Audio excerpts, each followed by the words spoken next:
ব্যাটাক বিয়া দিব ভালো কথা, তাই বলে 5 বছরের শিশুক বিয়া দিব, এটা তো একটা অপরাধ। তো চলো জনগণ, আজকে 5 বছরের ছেলের বিয়াটা আমরা খেয়ে আসি। জামু আজকে রাজশাহীতে যায় কি কি করনু আর কি কি করনু না সবকিছু তোমাকে সাথে শেয়ার। প্রথমে কয়া তুই আমি শুনু ঢাকাত, আমার ছোট বোন ফোন দেওয়া করছে আর ব্যাটার বিয়া তুই তাড়াতাড়ি আই। প্লেনের টিকিট টাকাটা তাড়াতাড়ি করে চলে আসনু রাজশাহী। দাঁড়টা পাওয়ার পর আমি প্রথমে ভাবিছিলাম হার বোনের মাথার ব্রেন বোধহয় নষ্ট হয়ে গেছে। ও মা বাড়িতে এসে সত্যি এই গরুটা দেখেছি না, এটা ওর বিয়ার জন্যই দেখেছি মশলাপাতি সবকিছু মানুষ বসে গেছে। এই যে দেখে পাচ্ছেন তোমরা আলুটা হচ্ছে রসুনের চোষা কোথাগুলা, এগুলো সম্পূর্ণ কিছু দেখা মনে হলো সত্যি বিয়া। তারপরে যে হিস্টোরি কত 5 বছরের ছেলে ক্যাঙ্কারে তুই বিয়া দিব আপু, হচ্ছে বিয়া লয় বিয়ার প্রস্তুতি, তার মানে তোমরা বুঝা পারছি ওর আজকে শুনুন। এই কথা শোনার পর আই আম তো অবাক। আমার বোন টান দেয়া করছে তুই কি ধন্দা লাগা গেছো। আমি হয় এটা একটা কথা করলি তুই, আমি ভাবছি সত্যি বিয়া, এত টাকা খরচ করে আমি আসনু ঢাকা থেকে রাজশাহী প্লেন ভাড়া দিয়া, আর এখন শুনেছি তোর ব্যাটার নুনু কাটা। হাই রে আল্লাহ, এখন টাকা খরচ করা যখন আশাই গেছি তাহলে খায়াই যায়, যেহেতু গরু খাসি দিয়া খাওয়া দাওয়া, তার মানে ভালো তো খাওয়া দাওয়া হবে। বাঙালি আর কিছু পারুক না পারুক, খাওয়া দাওয়া তো ভালো করা পারে, কুটনামুরা ভালো করা পারে। এদিকে আমার মা ও ভাই দুইজনে নগা থেকে হাজির হচ্ছে, আমাকে যত আত্মীয় স্বজন সবাই আলছে। আচ্ছা দেখি আমার মা আমের গাছের গোড়াত বসে থাকে কান দিচ্ছে, মানে আমাকে অবস্থায় আয় যেটি তোমরা দাওয়াত দিবেন সেটি যায় আমরা কান্নাকাটি করবো। তাও আমার চুনচলতার মধ্যে অত বেশি দেখা যায় না। যে জামাটা পরে আসলো এটা আমার পেজের, সব বিক্রি হয়ে গেছে। পায়জামা আমার পেজের, এটাও বিক্রি হয়ে গেছে। কানের দুল আমার পেজের, ওল্লা বিক্রি হয়ে গেছে। ব্রেসলেট মেসলেট যা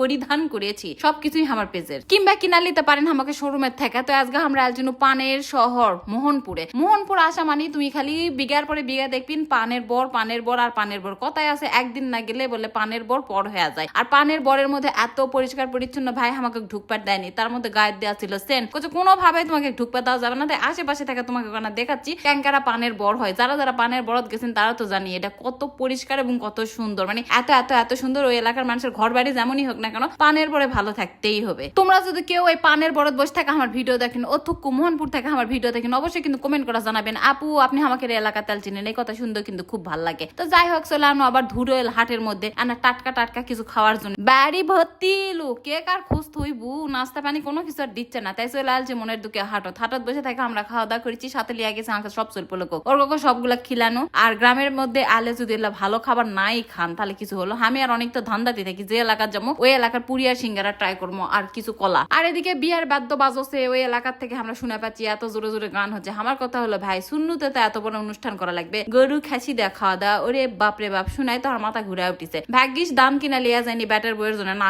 তাহলে থেকে সম্পূর্ণ টাকা আমার লসে গেল হিনি। এই সুন্দর পর থেকে গায়ে হলুদ মায় হলুদ শুরু হবে, সেটা ভিডিও তোমাকে সাথে শেয়ার করবো না। কিন্তু গায়ে হলুদের পর থেকে আমাকে এত মন খারাপ হয়ে গেছিল, তো পরে আর কোনো ভিডিও লেনি। এখন মন কেন খারাপ হচ্ছে তোমরা তো শুনবার চাবে নিতে। শোনো, সবাইকে দেখে খালি মনে হচ্ছিল আমার ছোট বোন নাই, আমার ছোট বোন নাই। আর মাও তো যায় থেকে কান্দা শুরু করেছে, তো করেছে যে এত আনন্দ করলো হিনি। মায়েরওলা দেখলে ভাল লাগে, বাড়িতে এসে দেখে আর মাও ক্যান দিচ্ছে মায়েরওলা দেখে আমাকে কলজা ফাটা গেছে। তারপর থেকে আমরা আর কোনো অনুষ্ঠানের মধ্যেই ঢুকিনি কোনো রকম। মানে হলুদটা দিছি ওই এক জামা পরে যে আমি ঢাকার থেকে আলছি, ওই জামা পরে আবার নওগাঁ চলে আলছি। এতগুলো জামা কাপড় লাগেজ লিয়ে আলছি, একটা কাপড় উপরে তো হাত দেয়নি গো। ওই জামাটা পরাই নামিছি, ওটা পরে আবার নওগাঁতে পূজা গেছি। আর ওটকার রান্না বাড়ি এত সুন্দর করে ঘন্ট রান্দিছিল, সুন্দর খাবার। আর এদিকে হলুদের একদম স্টেজ রেডি হয়ে গেছে। একটা বিয়ার জিঙ্কারে হলুদ দিয়া দেয়, যেভাবে বিয়ার রান্না বাড়ি করে খাওয়া দাওয়া করে পুরা সিস্টেম এক খেল বউ থাকবে না।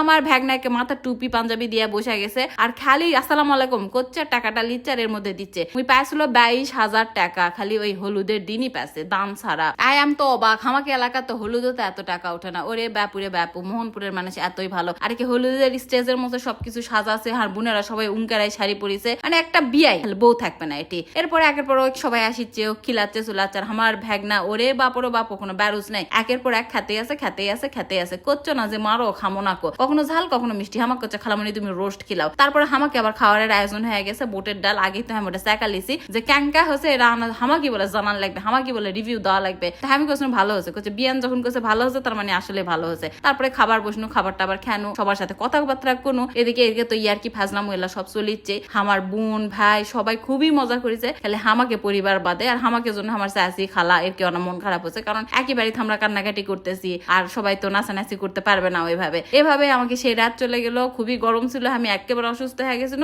একবারে পরের দিন দুপুর বেলা গান খাবারের ইয়ালিছি। সকালবেলা আমার ব্যাগনার ডুব পারানি হয়েছে, মানে বিয়ার যেগুলো রীতিমিতি থাকে সব মানামানি হয়েছে। কিন্তু আমি ওলা চিনুই না, আমি অন্য বাড়ির যে ঘুমায় আসিনু এমন ঘুম দিছি, উঠিনি দুপুর বেলা ভাতটাত খেয়ে নওগাঁ চলে আসিছি। আর যে গরম ছিল বুকি আর কুমার রাত চাইতো না, গরম বেশি। তো এভাবে দই মিষ্টিও খানো, আমাকে ভিডিও শেষ হয়ে গেল। তো লাও, আল্লাহ হাফেজ।